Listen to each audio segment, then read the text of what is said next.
Sometimes one financial decision can be worth tens, even hundreds of thousands of dollars, and I should know because I paid off $43,000 worth of debt, built a net worth to over $800,000. So in this video, I want to take a look at what the hell is going on in Reddit to see what people are getting themselves into and what I would do in each of their situations. Let's jump into it. All right, so this was from 7 days ago from the subreddit of personal finance. Buying a new truck, no incentives. Should I pull from my brokerage or finance? Oh, I can already hear Dave Ramsey yelling at you. Yelling. I am replacing my 2007 Subaru Outback with a 2026 Ford Ranger. The final cost is $58,000. I have $30K in a sinking fund earmarked for this. I honestly was expecting a deal. They have them on the Maverick and blah, blah, blah, blah. Anyway, the only deal they have is 2.9% financing for 36 months, but with zero incentives. The other is 3.9 for 48 and then 7.5 for 60 plus. What a deal. I'm sensing some sarcasm. Edit. I actually just looked at it again. 7.9. Paid off in 3.5 years. Great. I've been waiting to purchase the truck since March, hopefully for some form of deal, but I don't think it's going to happen, and my Outback is officially dead. Okay, so that is helpful information. Besides the $30K I have, $340,000 in a taxable brokerage, $60,000 in a high yield savings account, retirement accounts, obviously, that I won't touch for this.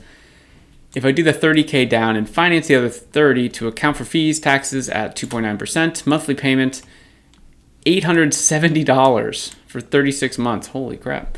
Total interest, $1,360. But the other thing I can do is pull $30,000 from my brokerage and pay like nothing in capital gains because the gains would be under $96,000. I'm not worried about the monthly payment. We're going to finish paying our other car that was at 0% in July, and it was roughly the same amount.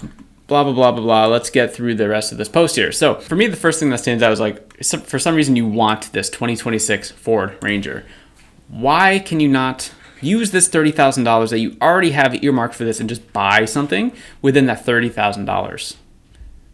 That's the first question I would have. Like, what's holding you back from just doing that, good sir or madam? Because for me, I just don't really want to get in debt, and you've already put aside a lot of money. It sounds like you're kind of successful with your finances. You have $340,000 in a taxable brokerage. You have $60,000 in a high yield savings. And I mean, yeah, because for me, the monthly payment of $870 just sounds so painful. And I don't know what the rest of your finances look like, but what would happen from going from no payment, I'm assuming, to this from this 2007 Subaru Outback to now an $870 payment?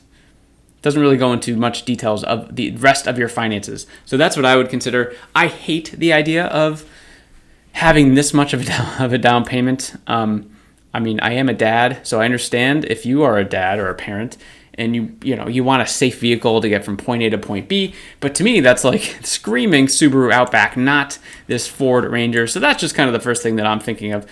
Two, and pay likely nothing in capital gains. Okay, so you still would be paying capital gains. That seems like for sure. I mean, I guess you don't have to report them, so don't tell the IRS if you want. But if you take out any money of an investment, there's going to be a tax pull from that. Absolutely, there's going to be. Another thing is like you have a lot of cash in the high yield savings account. So first of all, that's great that you did that. I'm wondering what the goal is behind that. I have a lot of questions here, but at the end of the day, my main thought is like, why spend twice as much than the account you have earmarked for? $30,000 can absolutely get you something very nice, very reliable, and then you can continue moving with your finances. You don't have to deal with any of this other crap down here of like paying taxes, interest rates, $870 payments. I don't know. That's kind of my thought here. What do you guys think watching this video now? Let me know down in the comments. If you had $30,000 saved to intentionally buy a new car, would you then pay more? Would you use it as a down payment sort of thing to reduce the payments? What would you do in this situation? I'd love to hear from you guys. All right, the next one here looks like a short one from 5 days ago. How does one go about starting an IRA, Roth, and a high yield savings account? Not a joke. I really want to do both. I have a Roth IRA I opened up and it hasn't grown at all. Not sure if I did it right and want to learn to do more. Okay, well, the first thing that I'm thinking is that you, good sir or madam, put money into a Roth IRA and then did not invest in it. But let me see what Google says, because that's usually the first step that I take. I don't know how to do something, so let me look. Why is my Roth IRA not growing? Let's see what Google AI says. The most common reason is the Roth IRA fails to grow is that the funds are uninvested.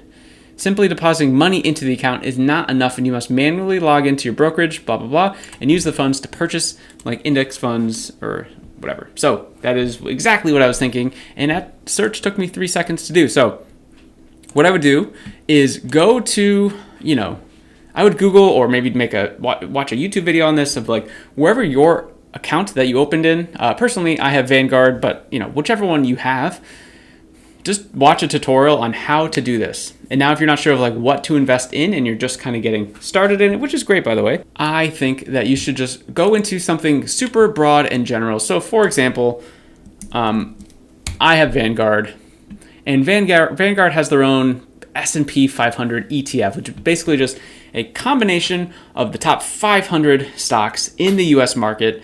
And it's just basically a play on the whole entire US stock market. Okay, so something like this simply works. And as you can see, just by looking at this, over the past year, it's up 20%. Over the last 5 years, it's up 71%.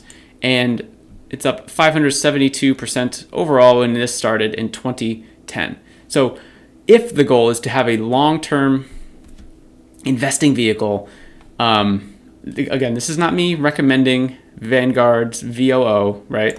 But this is just me saying, just look for the broad market index fund in the provider that you're working with or whatever, the financial institution that you're working with, and just simply just put money in there and just start.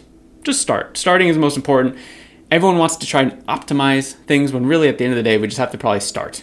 So that would be my thought here. And then you also mentioned high yield savings account. You could simply just do a search for high yield savings accounts. A lot of them are like digital banks. You don't necessarily have to like go to a physical bank. Ones that I know that people like are Ally Bank and SoFi Bank. But just do some shopping, see what like the best interest rate is, because at the end of the day, we're getting a high yield savings account so that we can have a better, compounding interest on our money than just a regular savings account. So you want to get like a competitive interest rate for sure. Hopefully that answers the question. Let's go to the next one. Third one here we go. This is from 6 days ago. Advice for someone who knows nothing and is getting little to no help from anyone. Okay, interesting. I genuinely don't know how people are living.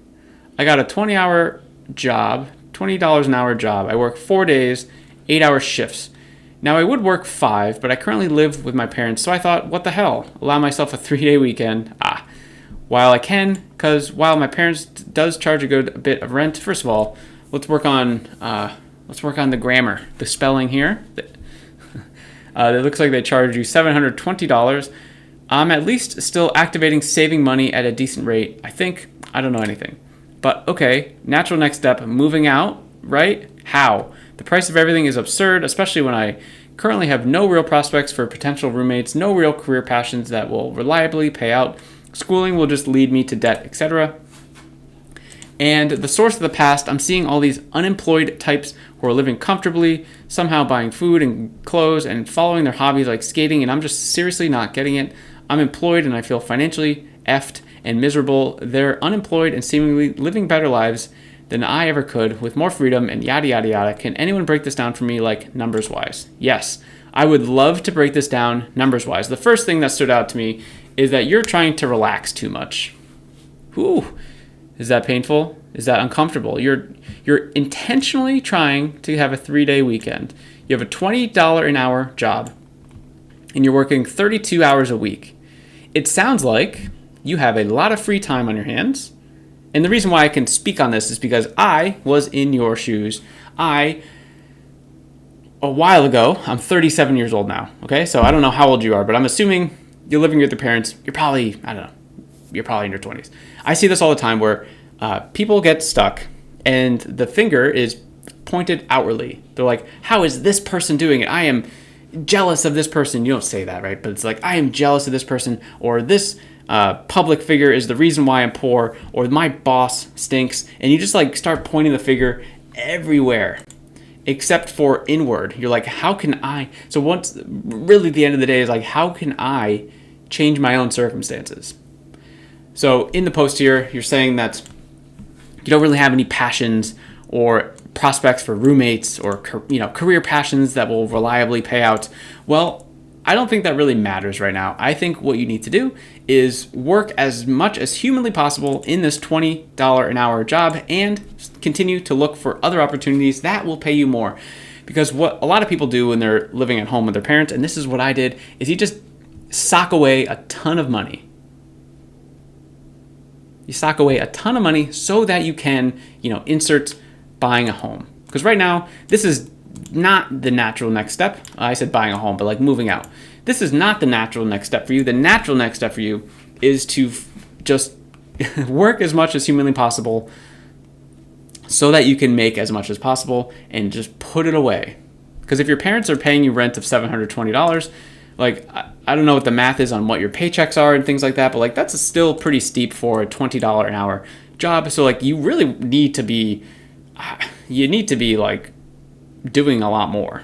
You need to be doing a lot more. It sounds like, again, you have a lot of free time. And again, this just really frustrates me because this person is just looking for an answer, but the answer is inward. I think more people need to have more control on their own finances. They need to put blame on themselves. They need to look inward and be like, what am I doing that's not working?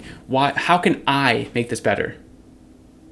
Because I was the same way. I would be pointing at all these things like, oh, why do I live paycheck to paycheck every month? Oh, my company is not paying me enough money for me to live the life that I want to live. Or, I don't know, some political figure, they're the reason. That's the scapegoat. Like, no, we have to figure personal finances have the word personal in them. It's not public finances. It's not our boss's finances. It's personal finances. It's personal. So like we need to start taking it personally. And in order to do that, we need to be able to make enough money to be able to make all the things that we want to do, work, save money, put money aside, even if we don't know exactly what we're doing it for.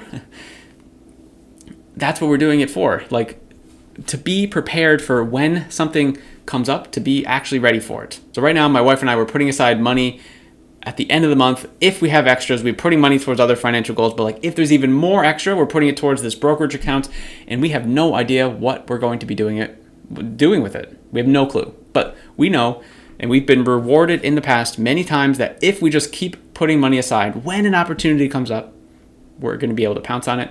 Like being able to buy the house of our dreams, which is where I'm recording this video from. So it doesn't matter why, just putting money away right now is the most important thing. Especially if you want to move out, you gotta stack up the cash. That was a really frustrating post for me. It's really frustrating when people don't take ownership themselves. Let me know what you guys think about that down in the comments. I'd love to hear from you. But there are so many other Reddit posts or people struggling in their finances, people trying to figure out what's going on. So if you're interested in that and you want to check it out, I've got another one right here for you.